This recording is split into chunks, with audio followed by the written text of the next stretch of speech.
있는 아주 로마의 전성기 때 정치가고 또 정복가고 군인인데 아주 쌈박한 명언을 남긴 영웅이 있습니다. 어떤 명언이냐? 왔노라, 보았노라, 이겼노라 이런 말을 했던 영웅이 있어요. 소아시아에서, 그러니까 소아시아면은 어디냐면은 저 아나톨리아 반도가 있는 지금의 그 투르기에 그 땅이 바로 소아시아인데, 그 땅에서 전쟁을 일으킨 폰토스 왕 이 파르키데스를 격파하고 원로원에 보낸 전투 결과 보고서에서 이 세 단으로 전투에서 어떻게 이겼는가 하는 것을 잘 보여줬던 그런 세 단을 통해서 말이죠. 전쟁이 어떻게 이겼다 하는 걸 보여줬던 유명한 사람입니다. 사실 수많은 전쟁을 승리로 이끌었고 로마를 위대한 제국으로 만들었던 줄리아스 시저입니다. 시저가 왔노라, 보았노라, 이겼노라 이런 말로 했어요. 그러니까 수많은 전쟁을 치르면서 다 승리했다 이런 말이거든요. 사실 이 줄리아스 시저는 로마 사람으로부터 나중에 뭐라 그럽니까? 신으로까지 추앙을 받았대요. 그러니까 줄리아스 시저가 신이 됐단 말이에요. 그리고 그의 이름이 로마 황제의 칭호를 그때부터 본격적으로 쓰기를 시작했다 이런 말이 있습니다. 그런데 이런 영웅, 이런 정복가의 최후가 어떻게 됐느냐? 말 그대로 비참하게 짝이 없는 죽음을 당했어요. 정적이었던 누구냐 브루투스로부터 암살을 당하게 됐는데 이 자객들로부터 말이죠 23군데 칼에 찔려가지고 죽음을 당했답니다. 그러니까 금방 죽는다고 그것도 말이죠. 자기는 안 죽는다고 이렇게 몸부림을 치다가 로마, 그러니까 원로원, 그러니까 로마의 의원들에게 도움을 청했는데도 아무도 그를 도와주질 않았대요. 그러면서 결국은 상처투성이가 돼가지고 죽었다. 이런 얘기가 전해지고 있습니다. 그러니까 정복가의 최후는 너무나도 비참했다 이 말이에요. 그리고 알렉산더 대왕, 고대 가장 유명한 통치자 중에 한 명인데 이집트라든지 저 아래에 있잖아요. 그리고 페르시아 저 위에 있잖아요. 땅을 넓히면서 정복을 하고 심지어 인도까지 쳐들어갔던 정복가인데 33살의 젊은 나이에 한 전쟁에서 승리하고 돌아와가지고 말이죠. 측근들하고 이제 술을 마셨던가 봐요. 근데 뭐냐면은 독초가 들어져 있는 와인을 마셨다고 합니다. 독초가 들어있는 와인. 근데 그때 당시도 아마 독초에는 보약이 들어있다 이런 얘기가 있어가지고 독초를 잘 마셔야 되잖아요. 근데 그 독초를 와인으로 만들어진 와인을 맞고 어떻게 했느냐? 말도 못하고 걷지도 못하고 12일 동안이나 고통을 받다가 결국은 숨졌다고 해요. 알렉산더의 마지막도 말이죠. 허무하게 짝이 없게 이렇게 죽었다 이 말입니다. 또 한 사람 빼놓을 수 없는 정복가가 하나 있어요. 프랑스의 황제였던 나폴레옹입니다. 나폴레옹이 이런 말을 남겼죠. 앞을 내다보지 못하는 자는 이미 패배한 자다. 그러니까는 뭐든지 앞을 내다보면서 오늘을 살아가야 된다는 이런 교훈을 남겼어요. 이거는 우리에게 지금도 굉장히 유용한 말이 되고 있잖아요. 또 의지할 만한 것은 남이 아니라 자신의 힘이다. 이런 말을 했어요. 그렇기 때문에 내 사전에는 불가능이 없다. 그래가지고 말이죠. 이 사람이 오스트리아 군대와 싸움을 하는데 기습을 하기 위해서 알프스를 넘었답니다. 그것도 한겨울에 군대를 끌고 그래가지고 산을 넘었다 해가지고 불가능이 없다는 말이 거기서 나오기 시작을 한 거래요. 자, 17살에 소위로 인간을 하고요. 또 24살에 장군이 되었고 국민투표에서 프랑스 역사에서 처음으로 황제의 자리에 올랐대요. 24살입니다. 그때가.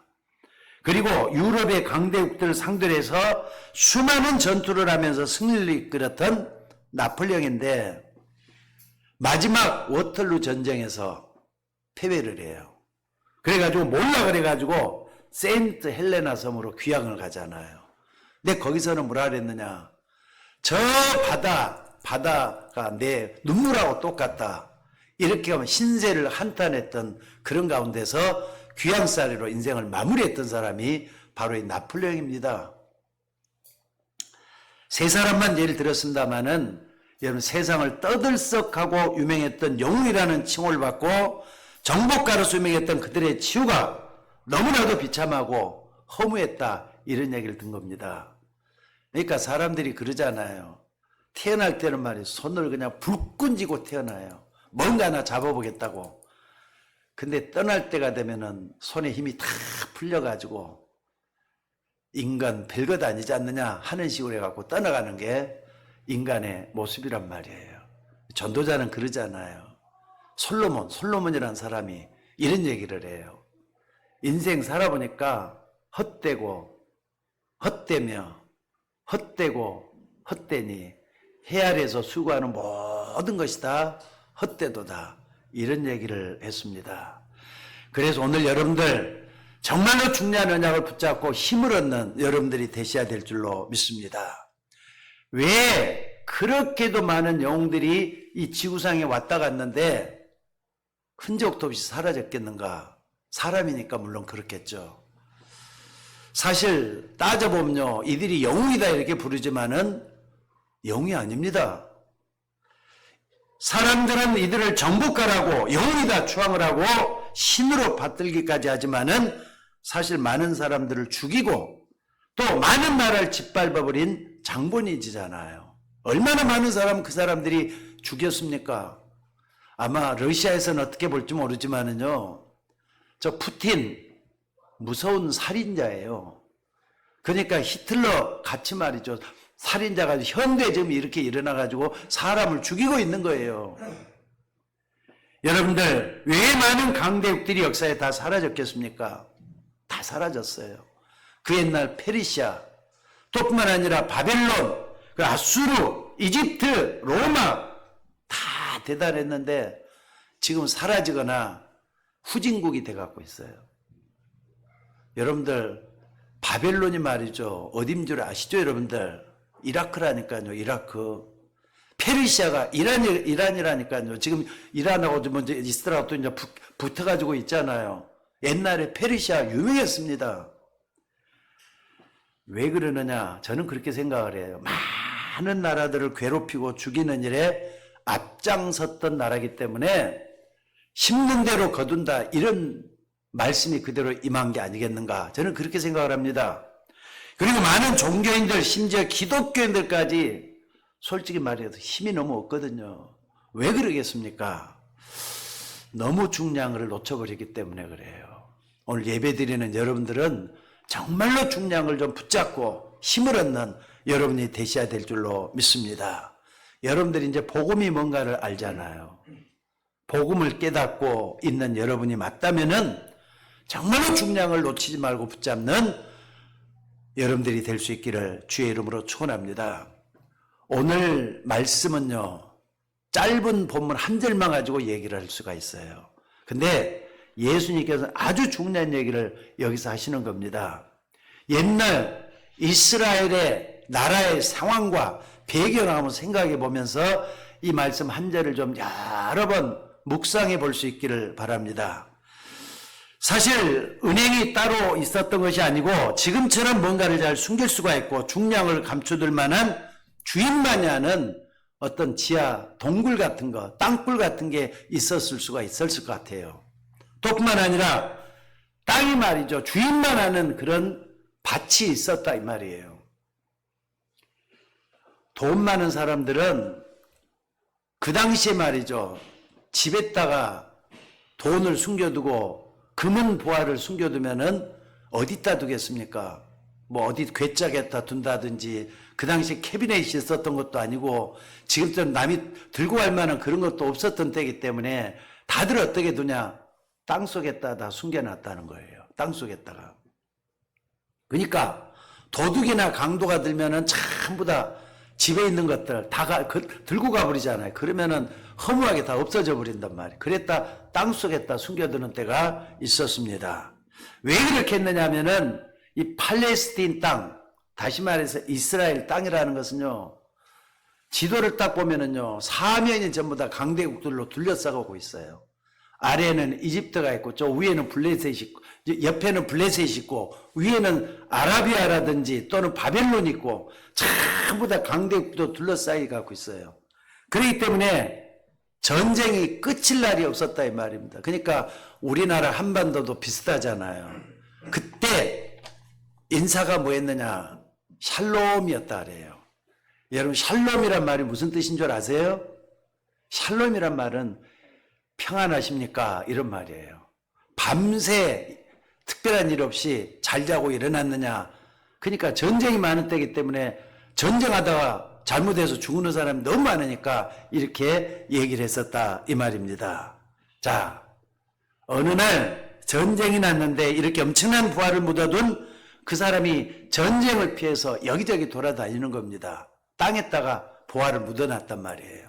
그런데 이 주인이 피해 다니다가 어떻게 했느냐? 그냥 죽어버렸어요. 대포를 만났는지 아니면 칼에 맞았는지 어찌됐든 죽어버렸어요. 자, 그러면은 땅에 숨겨놨던 그 보화는 어떻게 되겠느냐는 거예요. 주인이 없는 보화로서 땅속에 숨겨져 있는 겁니다. 자, 여러분들, 죽은 주인만이 아는 보물이 묻혀있는 그 장소는 사실 아무도 몰라요. 이제 주인만이 아는데 그 주인이 죽어버렸기 때문에. 그러니까 이 전쟁 중에 이 어마어마한 보화를 숨겨둔 사람은 보지도 못하고 써보지도 못하고 그냥 죽어버렸단 말이에요. 그러니까 오늘 본문에서 말하는 이 보물이 묻혀있는 이 밭은 시간이 흘러서 여러 주인이 바뀌다가 지금 오늘 본문처럼 된 것입니다. 어쩌다 보면 밭을 싸게 단 사람도 있을 거 아니에요. 밭을 참 이렇게 싸게 샀구나 이렇게만 생각했지 그 땅 밑에 보물이 감춰 있다는 건 전혀 생각지도 못하고 주인이 또 이제 해가 바뀌면서 지나갔을 거예요. 자, 여러분 여기서 좀 생각을 좀 잘해 봅시다. 여기서 영적인 의미가 없겠습니까? 다른 거 다 놔두고 여러분이 예수 믿는 사람들이에요. 단순하게 예수 믿는다 그것만 딱 생각하지 말고 예수 믿는 사람이 받는 복이 어떤 것인가? 구원받은 사람, 하나님의 자녀로서 내가 받은 복이 어떤 것인가? 이걸 먼저 좀 생각을 해보라 이 말입니다. 그러니까 예수 믿는 사람이 자기가 어떤 존재에도 모르고 산다면은 밭에 감춰진 부화처럼 돼갖고 있는 거예요. 그러니까 여러분들을 자꾸 캐가지고 말이죠. 내가 이런 사람이기 때문에 활용을 잘할 수 있는 여러분이 된다는 것을 잊지 마시기 바랍니다.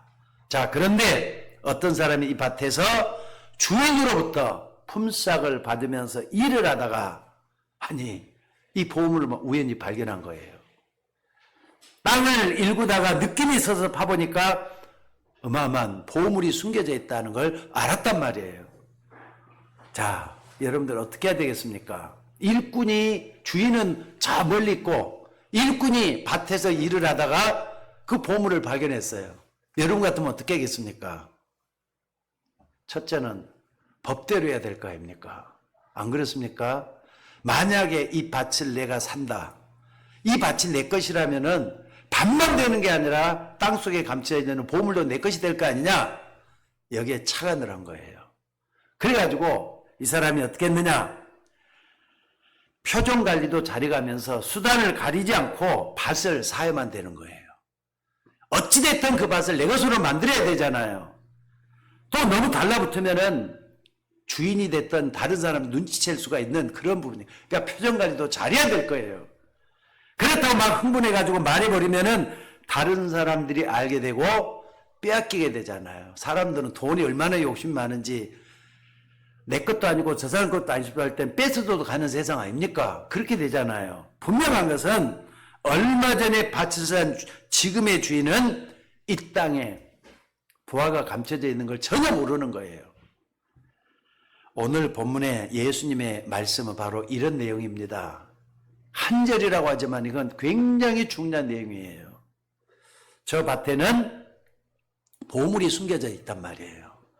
또 이 밭은 남의 땅이에요. 그리고 자기는 뭐냐? 이 밭을 일당을 주고 돈을 받는 한낱 일꾼에 불과한 거예요. 자, 그러면 어떻게 해야 되겠습니까? 어찌됐든 저 밭을 내 것으로 만들면 그 밑에 있는 보화가 다 내 것이 되는 거 아니냐? 그러니까 천천히 성실하게 지금 자기만 알고 있단 말이에요. 그 밭을 내 것으로 만들기 위해서 수단과 방법을 다 쓸 것 같아요. 자, 이렇게 하다가 주인이 봐도 쟤한테는 내 밭을 팔아야 되겠다 할 때까지는 조용히 지내는 거예요. 그러다가 결정적인 순간에 주인에게 얘기를 해도 되겠다 싶을 때 얘기를 해요. 주인님, 나 돈이 없지만은 저 밭을 좀 내걸 나한테 팔면 안 되겠습니까? 하는데 주인 눈치를 봐가면서 어쨌든 돈을 뭐 끌어당겨가지고 밭을 제 것으로 만들기 위해서 한다 이 말이에요. 그러면서 핑계 댈 거 아닙니까? 저 옆에는 엄마 무덤도 있고 묘소도 있고 또 이게 샘도 파놨고 또 여기에는 내가 잘 가꾸고 이렇게 보니까 비록 열매는 많이 안 거쳐도 참 이렇게 내가 보기에는 나에게는 잘 맞는 밭인 것 같다. 그러니까 밭을 좀 팔아라. 그러니까 가만히 주인이 그 말을 들어보니까는 밭을 팔면 안 되겠거든요. 왜냐하면 자기 밭이 그래도 저 정도 욕심낼 말만 밭이면 뭔가 있지 않겠느냐. 안 팔았단 말이에요. 그러니까 그럼 또 조용히 지나갈 거 아닙니까? 지나가다가 어떻게 하느냐. 또 기회가 돼가지고 주인님 이 밭을 내가 꼭 좀 하고 싶은데 엄마 때문에 그러니까 핑계를 대가면서 말이죠. 저 밭을 좀 나한테 팔아달라고 돈을 더 얹혀서 주겠다고. 예를 들면 200만 원이 아니라 300만 원 주겠다고 이런 식으로 해가지고 주인을 설득하고 자기 밭으로 만든다 이 말이에요. 자, 그래서 이 땅을 사게 됐는데 그 밑에는 대대로 먹을 수 있는 보물이 숨겨져 있다 이 말이에요. 오늘 예수님이 하신 비유가 바로 이겁니다. 여러분들 아직까지 여러분 주변에는 복음을 못 깨닫는 사람들이 참 많아요. 심지어 교회 다니는 사람들이 복음이 뭔지도 모르는 사람들이 참 많아요. 근데 복음 가진 사람들이 하는 걸 보면은 어떻습니까? 어리석게 보인다 이 말이에요. 그래서 바울이 이런 말을 해요. 십자가의 도가 멸망하는 사람들에게는 미련한 것이지만은 구원 얻는 우리에게는 하나님의 능력이 된다고. 그러니까 복음 가진 사람을 복음 없는 사람이 볼 때는 미련하게 보는 거예요. 여러분들 정말로 복음 가지고 있는 사람으로서 이런 부분을 정말 잘 살펴볼 수 있는 여러분이 되셔야 될 줄로 믿습니다. 그러니까 복음 없는 사람들은 정말로 구원받은 사람들이 성실하게 하나님께 가까이 나가는 말이죠. 아니 뭐 저렇게 교회 가서 살고 또 헌금하고 저렇게까지 한다. 뭐 밥이 나오냐 죽이 나오냐. 나 저 사람 일 못하겠어. 이렇게 말할 수가 있어요. 여러분들 복음 속에 있는 보화를 발견해내는 여러분이 되셔야 될 줄로 믿습니다. 여러분들 참된 기독교인은 자기 속에 예수 믿는 그 믿음 안에 어마어마한 보화같이 가지고 있다는 사실을 모르고 있어서는 안 된다 이 말이에요. 하나님은 구원받은 우리에게 어마어마한 큰 보화밭을 주신 줄로 믿으시기 바랍니다. 그러니까 신앙생활하는 여러분들이 무엇보다도 여러분 속에 있는 먼저 이것을 발견하고 이 농부처럼 이것이 내 것이 되도록 할 때까지 힘을 다하고 열성을 다해가지고 그것을 내 것으로 만들 수 있는 여러분이 되셔야 될 줄로 믿습니다. 자, 그렇다 모든 정성 또 헌신 믿음을 다해서 이 보화밭을 캔다는 말입니까? 사실 이것은 기본이지만은 목표는 아니에요. 내 가정을 살리고 교회를 살리겠다. 이것은 기본이라 이 말입니다. 그런데 사실 그 말이 아닙니다. 지금 어마어마한 밭을 가지고 있으니까 이 농부가 밭을 샀다. 이렇게 얘기를 하지만은 영적인 중요한 의미가 있다 이 말이에요. 이걸 여러분들이 좀 캐냈으면 좋겠어요.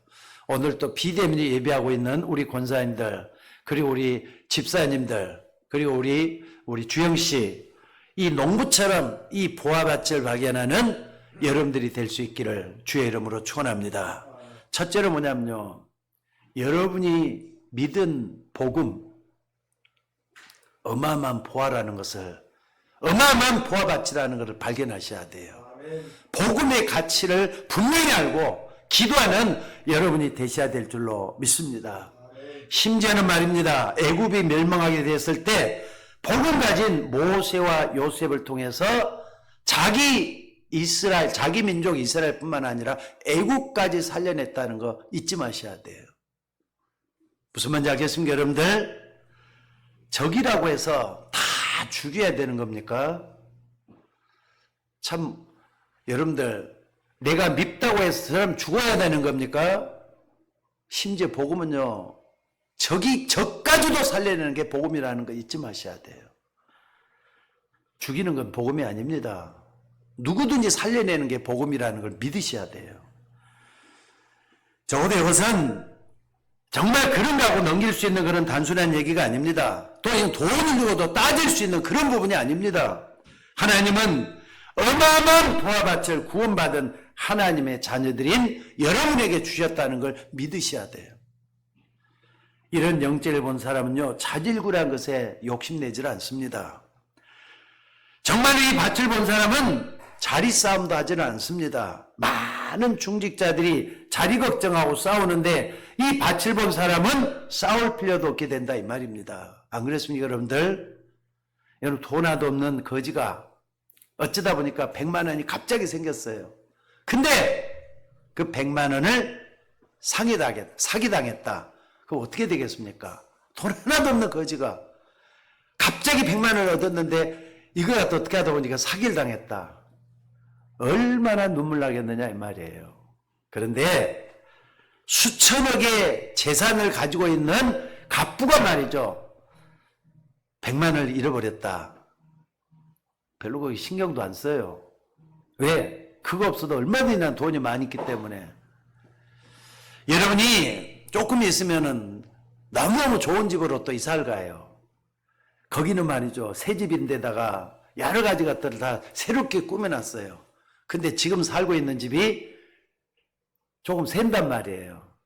센 거 가지고 투정할 사람이 있겠어요? 조금 있으면 좋은 집으로 이사 가는데 아무런 상관없습니다. 여러분, 성경에 나오는 믿음의 영웅들을 좀 잘 살펴볼 수 있기를 주의 이름으로 축원합니다. 이미 바벨론의 포로가 되고 어른들이 잘못해서 나라가 완전히 무너져 갖고 있습니다. 젊은 사람들은 전부 다 포로로 다 잡혀가 버렸어요. 그런데 자기 나라를 집어삼킨 바벨론까지 살릴 수 있는 복음의 힘이 자기에게 있다는 것을 안 사람이 누구냐? 다니엘이었잖아요. 그리고 친구들 사드락, 메삭, 아벤누고 같은 사람이었어요. 복음 속에는 모든 게 다 들어있다는 걸 믿고 있는 사람들이 바로 바벨론을 포로로 가서 이걸 깨닫고 이 속에 있던 사람들이었다 이 말입니다. 여러분, 바로 이 보화를 얘기하는 겁니다. 믿음의 영웅들이 가지고 있던 복음의 힘, 복음의 능력, 이걸 지금 얘기하는 겁니다. 사실 이 사람들은요, 이스라엘 백성들이 다 나라가 없었는데도 바벨론을 살렸잖아요. 심지어 느부갓네살 왕도 살리고요, 그 아들 벨사살도 살리고요, 다리오 왕까지도 살렸어요. 심지어 그 나라가 바벨론에 망해갖고 있을 때 저 파사, 페르시아죠. 페르시아에 있던 누굽니까? 고레스 왕이 쳐들어가지고 바벨론을 깨부셨는데 그때 이 고레스 왕이 가장 감동받은 사람이 누구냐? 다니엘이었다 그래요.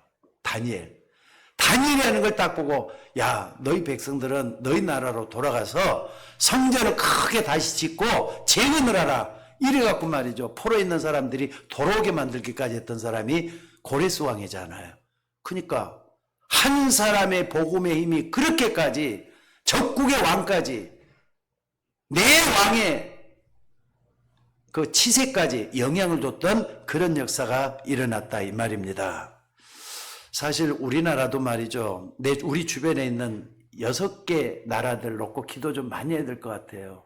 우리나라도 지금 뭐 적은 거 아니잖아요. 남한과 북한이 지금 각 나라에 등록이 돼 갖고 있어요.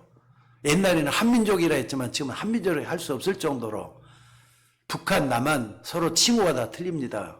우리는 리퍼블릭 코리아인데 저쪽엔 또 다르게 불러요. 또 심지어 미국, 일본, 러시아, 그리고 어딥니까? 그리고 중국, 이런 나라들까지 우리가 다 좀 오면서 기도 좀 많이 해야 될 것 같아요.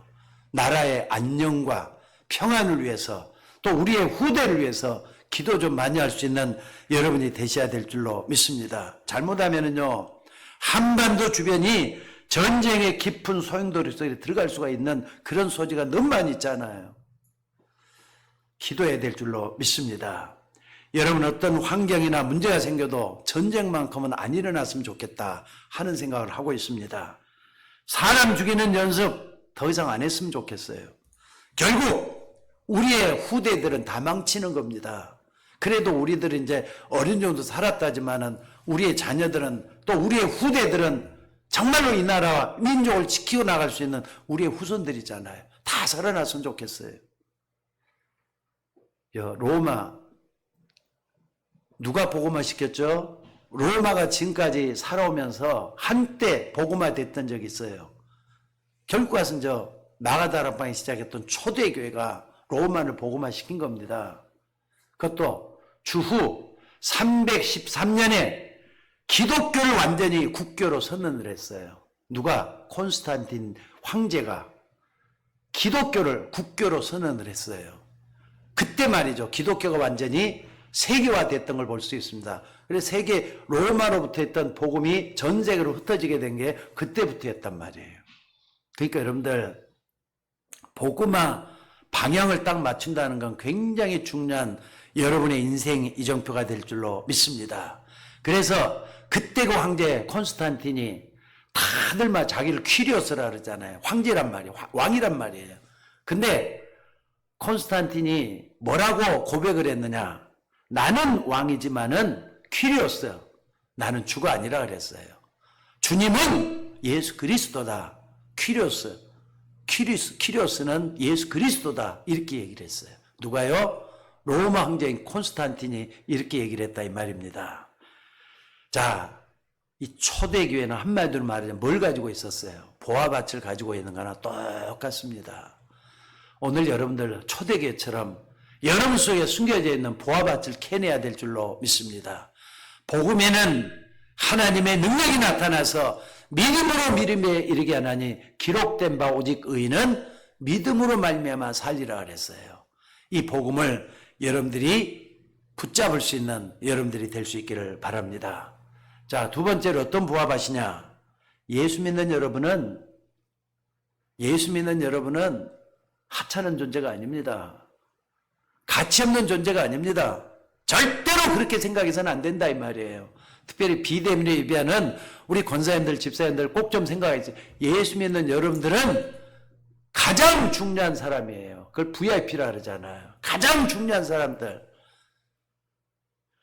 여러분이 하나님의 자녀인데 하나님의 자녀의 신분과 권세가 보화밭과 같은 가치를 주유가 있다는 그런 뜻이에요. 나의 신분과 권세는 보화밭이라는 거, 이 속에서 보물을 캐내야 돼요. 그리고 이 보화밭을 가지고 있는, 뭘 가지고 있다 그랬느냐? 열쇠를 가지고 있어요. 예수님 뭐라고 했느냐? 베드로가 말이죠. 주는 그리스도시요 살아계신 하나님의 아들이십니다. 이 고백을 했을 때 내가 내게 천국 뭘 주노라 그랬죠? 열쇠를 주노라 그랬어요. 천국 열쇠를 주노라. 여러분들 요즘은요 열쇠도 사실은 없어요. 우리 교회 들어올 때도 열쇠 없이 그냥 들어오잖아요. 디지털 키에 따여갖고 번호만 딱 누르면 들어와요. 그래서 마태복음 16장 16절 이걸 잘 아는 사람이 저 열쇠 없이도 그냥 들어올 수가 있어요. 16장 16절 딱 하면은 누구든지 들어올 수가 있어요. 여러분들, 내가 내게 천국 비밀 번호를 주노라. 그것도 필요 없어요. 요즘은 그냥 뭡니까? 키뿐만 아니라 카드만 있어도 그냥 들어오잖아요. 이 비밀번호만 치면은 성부, 성자, 성령 하나님의 비밀이 그대로 이루어진다 이 말이에요. 예수 그리스도 이름이에요. 여러분, 예수 그리스도 이름이 열쇠입니다. 여러분이 붙잡고 기도할 수 있는 여러분이 되셔야 될 줄로 믿습니다. 번호만 치면은 하늘 문이 열리고 하나님의 눈에 보이지 않는 천군 천사를 보내서 하나님의 역사가 이루어진다는 거 잊지 마셔야 돼요. 그러니까 예수 그리스도의 이름의 의미와 뜻을 제대로 알고 기도해서 응답받는 여러분이 될 수 있기를 주의 이름으로 축원합니다. 이 비밀을 체험하기만 하면은 어마어마한 것이 아니겠습니까? 그 정도가 아닙니다. 이 키만 치면은 여러분에게 어떤 일이 일어났느냐? 모든 흑암 세력이 다 무너지게 돼 있어요. 믿으셔야 돼요. 나를 어둡게 만들고 내 가정과 내 교회를 어둡게 만드는 흑암 세력은 다 무너질지어다 권세를 사용할 수 있는 여러분이 되셔야 돼요. 나의 신분, 나의 권세, 내게 주어진 권세를 가지고 흑암 세력을 깨뜨릴 수 있는 그 권세가 주어져 있다 이 말이에요. 예수는 그랬어요. 내 이름으로 무엇인들에게 내가 시행하겠다고. 문제는 이것이 하나님의 뜻이 맞느냐 안 맞느냐 그게 문제지 돈 걱정까지도 할 필요가 없어요. 하나님은 그 속에서 모든 걸 다 이루어줄 줄로 믿습니다. 하나님은 우리에게 어마어마한 열쇠를 주신 줄로 믿습니다. 오늘 그 언약 분명히 붙잡고 기도하는 여러분들이 될 수 있기를 주의 이름으로 축원합니다. 자, 그리고 세 번째로는요. 예수님 분명히 얘기했어요. 하나님의 자녀가 된 우리들에게 이제는 그 자리만 있지 말고 모든 민족에 가라 그랬어요. 내가 하늘과 땅의 모든 권세를 가지고 있으니까 너희는 가라. 모든 민족에 가라 그랬어요. 가서 어떻게 했느냐? 성부, 성자, 성령의 힘으로 세례를 주라고.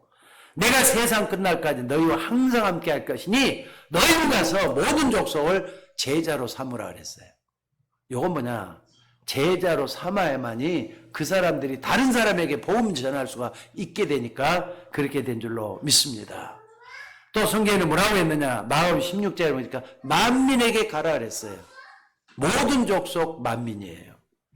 만민에게 가서 치유하라고 했다 이 말입니다. 그래서 여러분들 지금 세상 사람들은 어떻게 보면요 귀신 들려가고 다 죽어가고 있다 보시면 틀림이 없습니다. 성경의 눈으로 세상을 볼 수 있고 또 다른 사람들을 볼 수 있는 여러분들이 좀 되시기를 바랍니다. 저는 지금도 그 테마 기행이라 그래가지고 각 나라를 소개하는 프로그램 있잖아요. 그걸 좀 자주 보는 편이에요. 가보면 전부 다 우상숭배 다 하고 있더라고요. 심지어 동남아 아주 그 시골 구석에도 말이죠. 우상숭배하는 것들을 다 보여요. 전부 다 뭐 하느냐? 귀신 숭배하는 겁니다. 저 사람들이면 종교를 가지고 있다. 뭐 어디 있다 절을 한다. 귀신 숭배하고 있는 거예요. 치유를 해야 돼요. 저 사람들이 우상 앞에 절을 하고 있는 이걸 보고 아무것도 느끼지 못한다. 그러면 안 돼요. 여러분들 복음 전에서 그 사람이 치유받을 수 있도록 우리가 힘을 모아줘야 될 줄로 믿습니다. 그리고 땅 끝까지 가라 그랬습니다. 그것도 능력을 주겠다 그랬어요. 여러분들 부활하신 예수님은 지금 미래에 대한 보화밭을 우리에게 보여주고 있는 거예요. 그러니까 예수님의 부활 메시지를 통해서 우리가 걸어가야 될 인생 방향을 우리에게 제시해주고 있다 이 말이에요. 그게 바로 보화밭이에요. 여러분 보화밭을 캐나갈 수 있는 우리 모두가 되셔야 될 줄로 믿습니다. 오늘 우리는 세상이 어떻게 바뀌어 있든지 간에 시공간을 초월해서 역사하는 예수님의 부활하신 예수님의 언약을 붙잡고 나가는 우리가 되셔야 될 줄로 믿습니다. 그래서 열쇠, 하나님이 우리에게 주신 열쇠 있잖아요. 그리스도 이름이에요. 이 열쇠만 잘 사용하면은 하나님의 역사가 여러분의 생애 가운데 여러분의 배경 속에서 일어나게 된다는 걸 믿으셔야 될 줄로 믿습니다. 분명한 것은 뭐냐? 비밀번호만 맞으면은 맞게 돼 갖고 있어요. 비밀번호만 맞으면은 열리게 돼 갖고 있다 이 말입니다. 그렇습니까? 여러분의 믿음과 내게 주시는 하나님의 말씀이 맞으면은 반드시 열리게 돼 있어요. 응답이 오게 돼 있다. 믿으셔야 돼 이것은. 오늘 여러분이 그런 삶을 좀 체험할 수 있는 여러분이 되시기를 주의 이름으로 축원합니다. 혹시 여러분들에게 나는 아무래도 안 돼. 나 왜 이렇게 어려운지 모르겠어 하는 분들이 있을 수가 있습니다. 만약에 여러분들이 그런 생각을 가지고 기도를 하고 또 이렇게 낙심을 하고 절망을 하고 있다 그러면은 다시 한번 돌아보셔야 내가 틀린 언약을 붙잡고 있는 게 아닌 건가.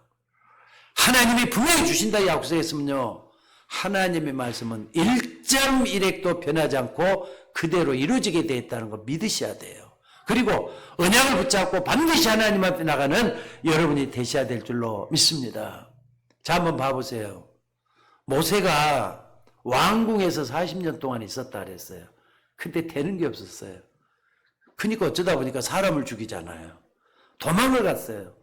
미디안에서 40년 동안이나 허송세월하다시피 양치기로 살았어요. 고급 인력이잖아요. 애굽에서 모든 걸 다 배웠고 심지어 군사기술까지 다 배웠던 사람이고 학문을 맞아 에스페레오 대학까지 나왔던 사람이 모세입니다. 그런데 양치는 목동이 돼갖고 있어요. 40년 동안 허송대오를 한 것 같아요. 근데 어느 날 모세가 호렙산에서 자기에게 말씀하시는 하나님을 만나게 돼요. 모세야, 모세야, 내가 준 곳은 거룩한 땅이니 내 발의 신을 벗으라. 거룩한 하나님을 배우는 그 순간이 있었다 이 말입니다.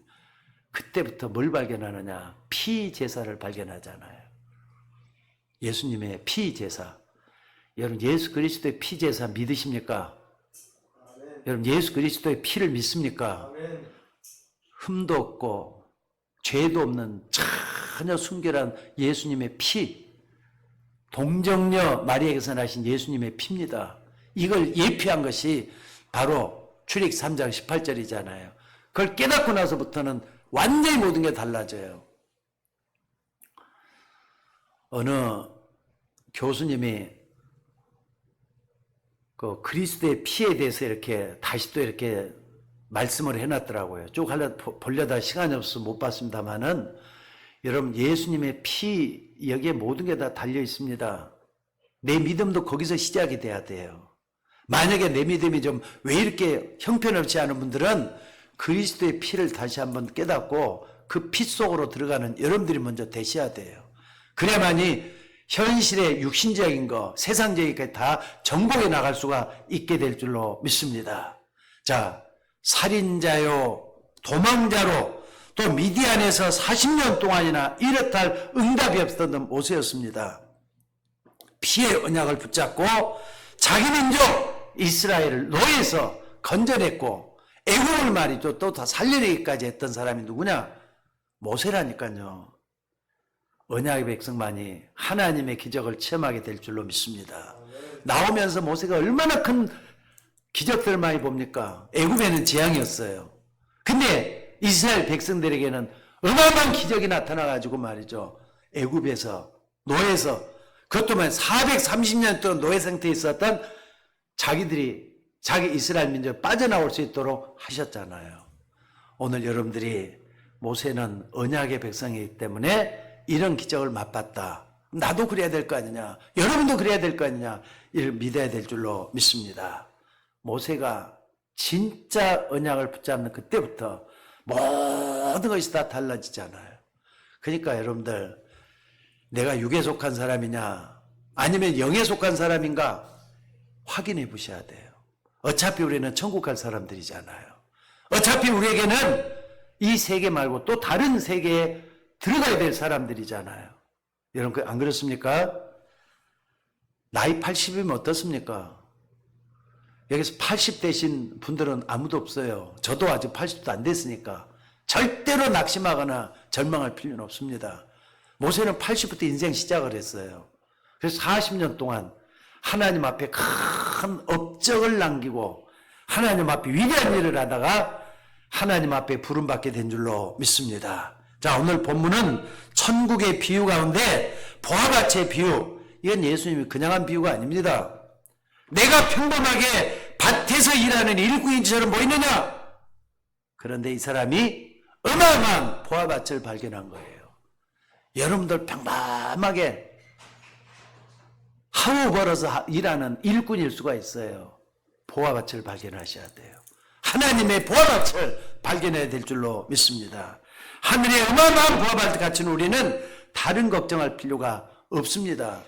여러분들, 이 보화밭을 만나는 이 체험을 여러분과 제가 해줘야 될 줄로 믿습니다. 그러니까 이걸 알면은요, 돈 때문에 싸우고 자리 때문에 싸우고 그럴 필요는 없는 것 같아요. 다 하나님께서 우리를 인도해 주셔서 나간다. 그래서 예수님은 13장 이전에 딱 보면은요, 예수님이 여러 가지 기적을 많이 나타내잖아요. 바꿔야 될 것을 계속해서 말씀하고, 세상 따라가지 말고 하나님의 거룩한 맛을 보면서 하나님에 나가는 자녀들이 되어야 되지 않느냐, 바꿀 걸 계속 말씀을 했어요. 여러분이 누군가를 위해서 복음을 전하려고 계획하려고 지금 기도하고 있다면은 그것은 천국 열쇠를 가지고 있는 거예요. 내가 내 가족들이 누구에게, 내 친구 누구에게, 내 이웃의 누구에게 이 복음을 전해야 되겠다 한다면은요, 천국의 보화밭을 캐내고 있다는 걸 잊지 마셔야 돼요. 하나님은 그 사람을 사랑할 줄로 믿습니다. 자꾸 내가 무슨 도움을 받으려고 하니까 문제가 생기는 것 아닙니까? 지금도 우리가 사는 이 세계에 도움을 받을 만한 사람이 얼마나 많은지 모릅니다. 우리가 무한한 천국 보화밭을 발견하고 그 열쇠를 가지고 있다면은 그들을 도우려고 하는 것은 언제든지 가능해요. 인터넷으로 돈이 들어오고 하는 그런 지금의 세대 말고 옛날에는 백지수표라는 게 있었어요. 백지수표가 뭡니까? 그냥 숫자를 써가지고 말이죠. 그냥 주면은 숫자를 쓴 만큼 돈의 화폐 가치가 나타나는 게 백지수표예요. 옛날에는 그런 게 있었어요. 지금은 말이죠. 이제는 인터넷 거래로 다 해가지고 말이죠. 통장 안에서 계좌번호만 불러주면 돈이 나가고 들어가고 그러잖아요. 근데 옛날에는 백지수표라는 게 있었다니까.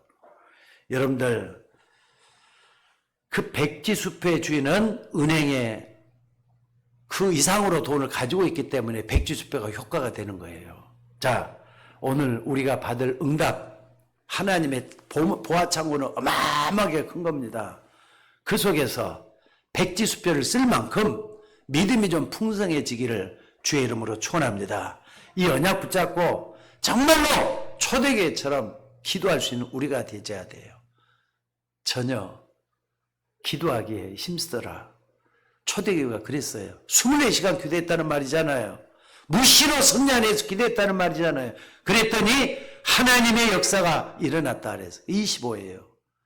또 뿐만 아니라 이게 지금까지 전해 내려왔어요. 영혼의 응답을 주신 거예요. 여러분들, 우리의 믿음은 별것 아닌 것 같아도 24 기도까지 갈 수만 있다면 우리에게도 그런 역사가 일어날 것을 믿으시기 바랍니다. 문제는 열쇠예요. 여러분 열쇠 가지고 있잖아요. 여러분 속에 그리스도 이름으로 기도할 수 있는 믿음의 열쇠, 기도의 열쇠를 가지고 있다면 이걸 잘 활용해서 정말로 내 속에 있는 보화밭을 캐내서 많은 사람들을 도와주고 이끌어주는 플랫폼이 될 수 있기를 주의 이름으로 축원합니다. 플랫폼은 쓸만한 사람이잖아요. 내가 쓸모있는 사람 된다 이 말이에요. 도움받는 게 아니라 나를 통해서 많은 사람이 도움을 받을 수 있는 그런 플랫폼을 얘기하는 겁니다. 그러면은 그 속에서 뭐가 되느냐? 실력 있는 사람. 실력 있는 사람은 뭐든지 지킬 수가 있어요. 실력이 없기 때문에 쬐이는 거지. 오늘도 여러분 그 속에 있기를 바랍니다. 오늘 여러분들 새로운 증거들을 하나님이 주시게 될 줄로 믿습니다. 자, 보화밭은 사람들이 잘 모르는 곳에 숨겨져 있기 때문에 아무도 몰라요. 그렇지 않습니까? 근데 우연히 발견했다 그랬어요. 우리가 볼 때는 우연이지만 하나님이 볼 때는 필연적인 거였어요. 하나님이 뜻에 의해서 하나님의 계획에 의해서 발견됐다 이 말이에요.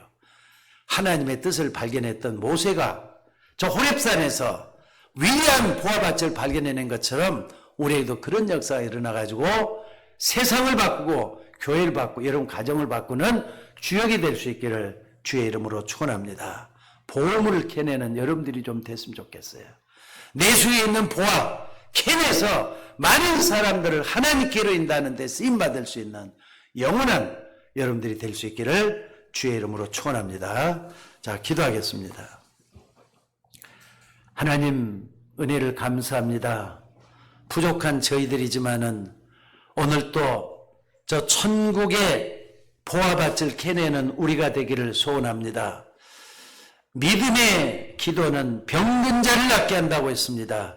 하나님의 능력이 나타나서 모든 사람을 부여롭게 하고 평화롭게 하고 힘을 줄 수 있는 우리가 되게 하옵소서.